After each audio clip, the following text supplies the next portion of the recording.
अभी स्पाइन का थोड़ा सा स्ट्रेच करेंगे जिस तरह कल किया था।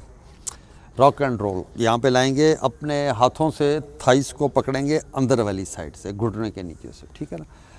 अभी रोल करेंगे थोड़ा।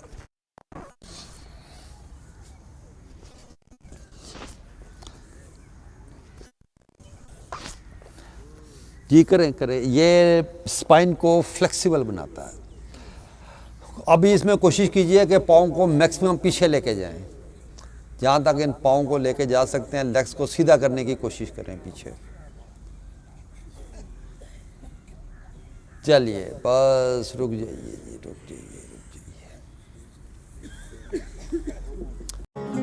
Yogi Haider has spent several years abroad learning the art of yoga, meditation, and ancient Eastern health remedies. His expertise covers all forms of yoga, including Hatha Yoga, Kundalini Yoga, Pranayama, and many meditation techniques. Yogi Haider also spent ample time with the yogis of Himalayas.